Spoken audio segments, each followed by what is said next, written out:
I want to just get started right away with questions and concerns that you have. I think that you're going to find that we probably agree on a lot of things and disagree on some things, but I want to hear what your concerns are, and if there's anything that you can add that I can actually help with, I'm happy to do that. I mean, I certainly don't claim to know it all, and I do rely on your input and information and even solutions that you have in order to work through our challenges. Okay? So first of all, thank you for coming. I really appreciate you guys engaging with me and talking to me about your concerns. So Thank you.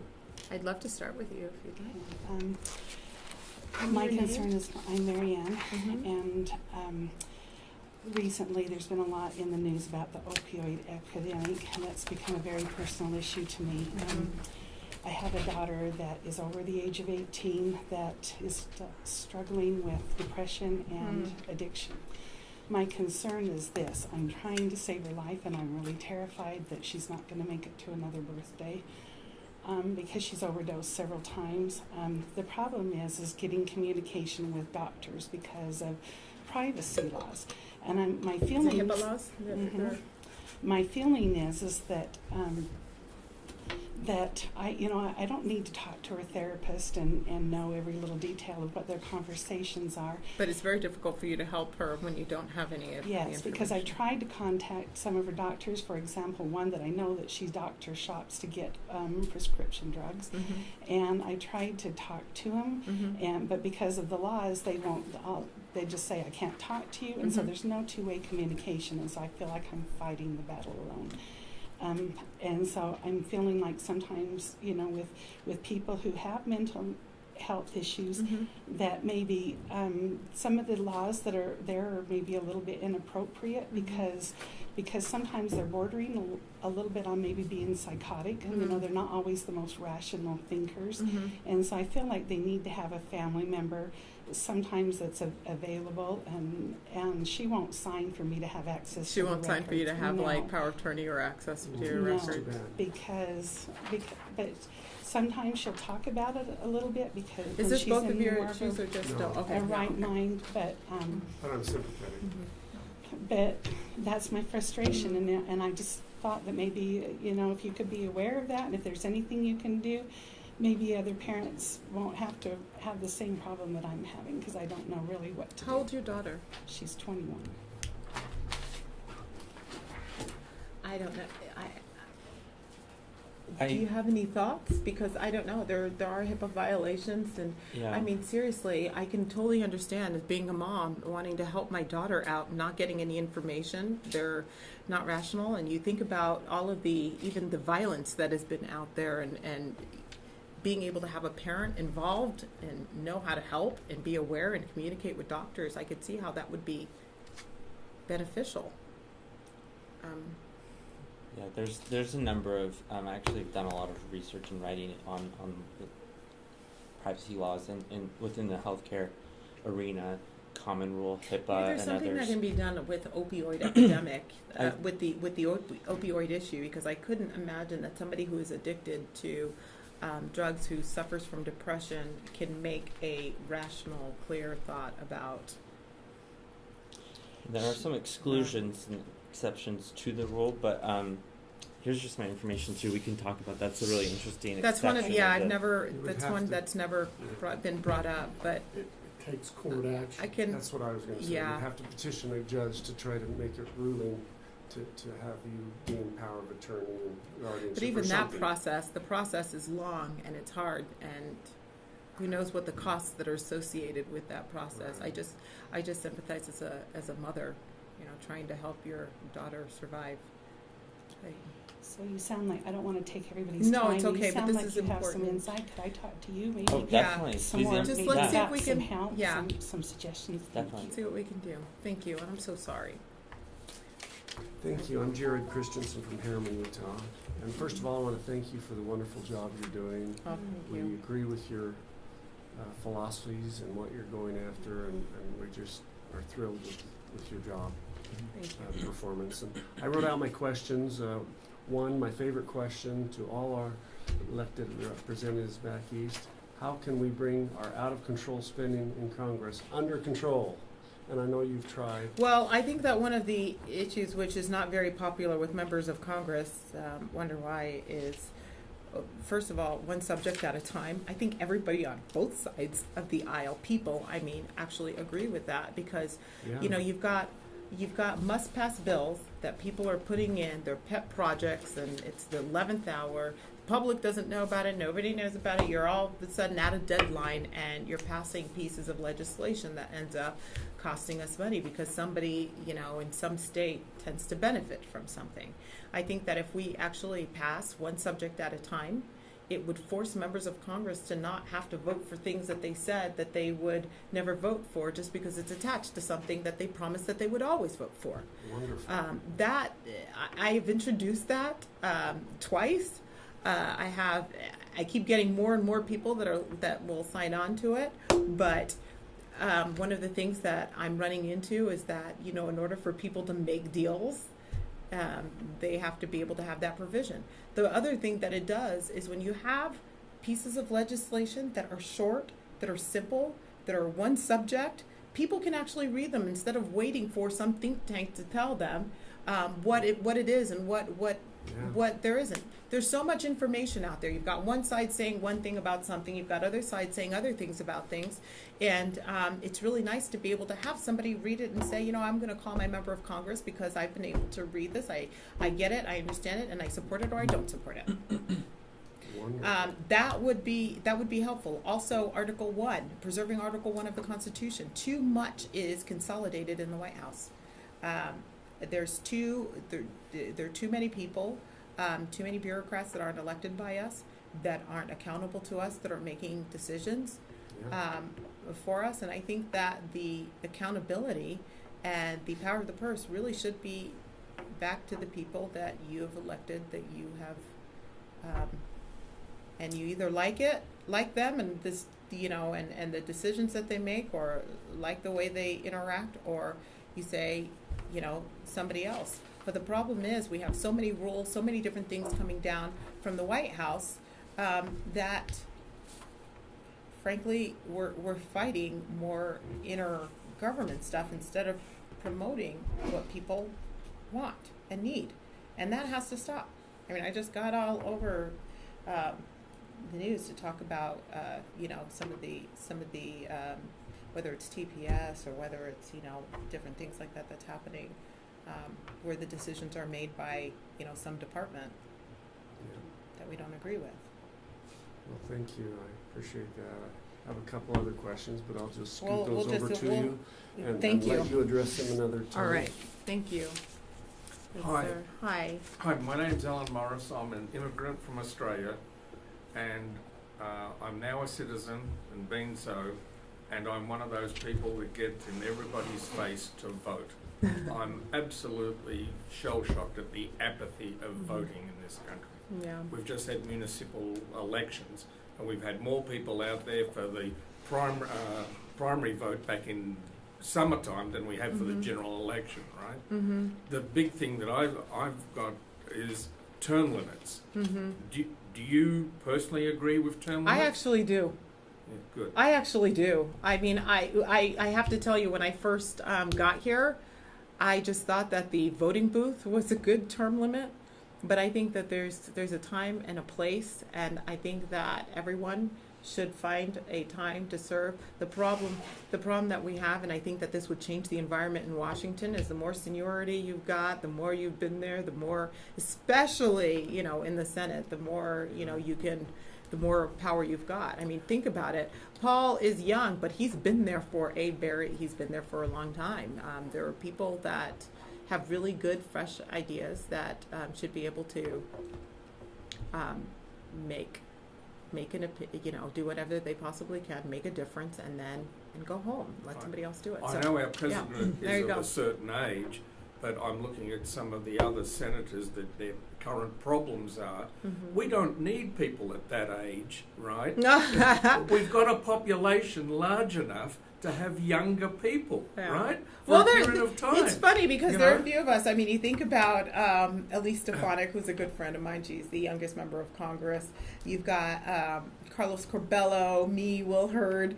I mean, we're kind of like the group that's, you know, anywhere between 30 and 40s, you know, just kind of like.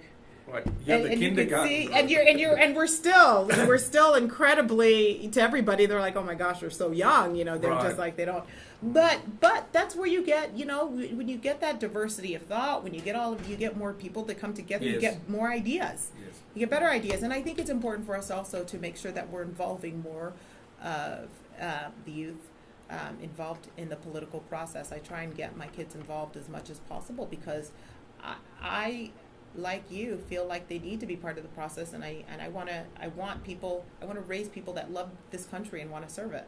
So is the only way to change the term limits to do a convention of states? And You'd have it to do an amendment to via- the Constitution. via Article 5. So I should keep listening to Mark Levin and Michael Yeah. Savage, right? Yes, as much as you can. Okay. Uh, Okay. But yeah, you'd have to Yeah. to change the Constitution in Yeah. Order to do that. It's not an easy thing to do. No, it's not. So, you know, and you're not going to get people who term limit themselves, although, you know, there will be a time and a place where I want to just make sure that I have a life and so that But I've please done everything don't I do can. it midway through. Yeah, I know. And that costs us, the I know that costs taxpayer. a whole lot of money. I know. I That was know. terrible. Right. That's Right. horrible. I know. I know. And we, the electorate, will not forget. Yeah. Yes. I won't. Thank you. Talking about Yeah. Jason, right? Yes. Yeah. Of course we Yeah. He Oh, was well- afraid for his family, was what he said. Well, yeah, I know, but you But know, he- you he just knew get that elected. before he- You just get elected, Yeah. and it did cost the state. You know, I like Jason. Jason is a good guy. He's done everything he possibly could, but it cost the state quite a bit of money to do that, and you know, it wasn't that long after. It was just a few months. Yeah. So And there was you know, or what you do is you finish out your term. yeah, and then- or there was a Exactly. period of time that his seat wasn't occupied and there were votes, right? I don't know whether they were Yes, important yes. bills or little bills or whatever, right? Yeah. So, hey, if you sign up, do it, right?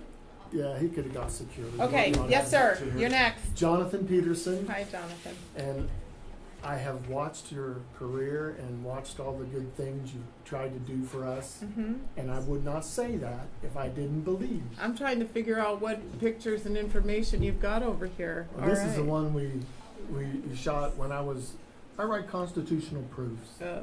and I'm not a lawyer, and there's a whole bunch of people on Capitol Hill glad I'm not a lawyer, Mhm.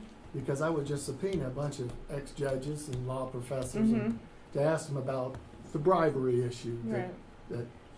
Believe me, I got pictures of me and Jason Chaffetz holding similar documents when he was in office. Okay, so So this has to do with, Jonathan asked, what would you like to ask me? I would like for you to review this and then make public that the Department of Justice have gotten copies. There's a picture of me and Mr. Huber, Mm-hmm.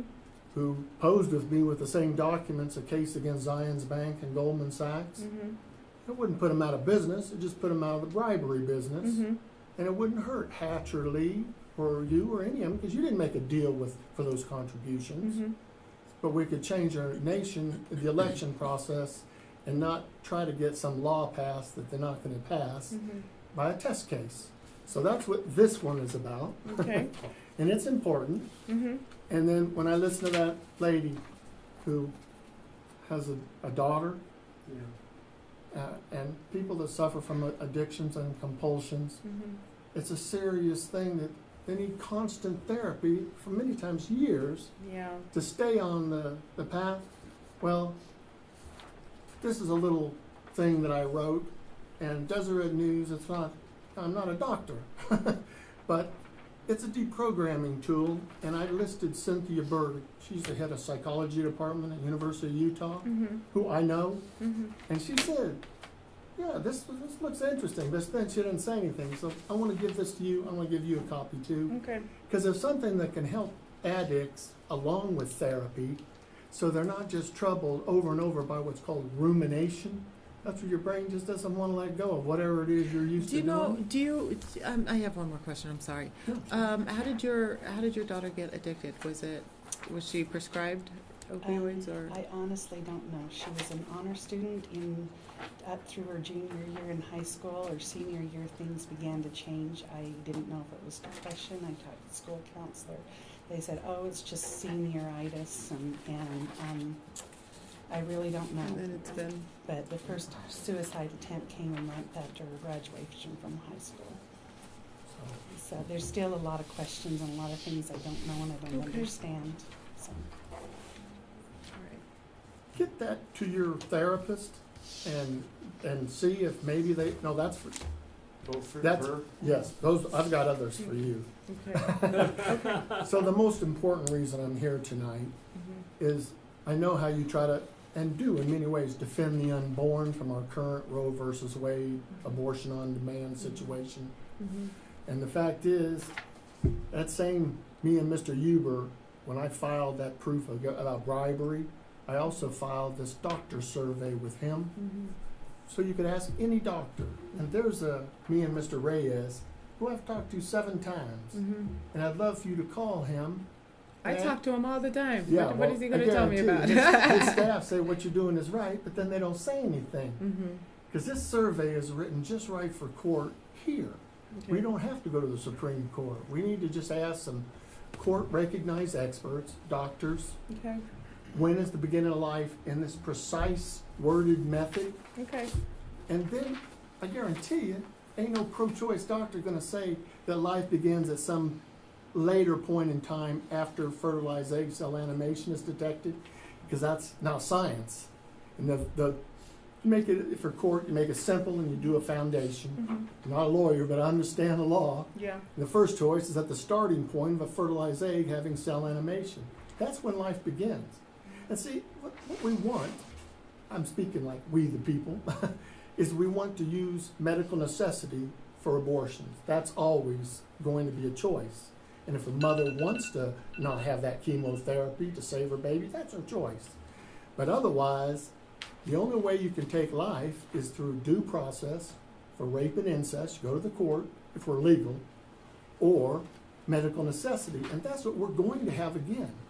But having this doctor survey that the governor shook my hand 3 times and twice he thanks me, and I'm holding a nice big one of this, and then he doesn't say anything. And Mr. Reyes doesn't say anything or subpoena a doctor for a reply.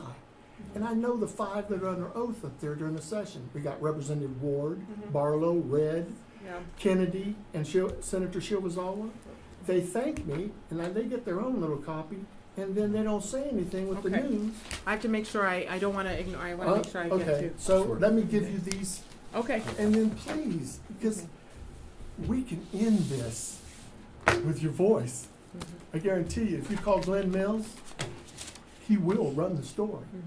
He's the only one that offered to. Thank you. Thank you. So my name is Gentry Beckman, and I'm new to your district, just moved to Midvale. And I'd like to talk about net neutrality a little bit. It's Yes. an issue that's really important to me. Yes. I work in the software industry, and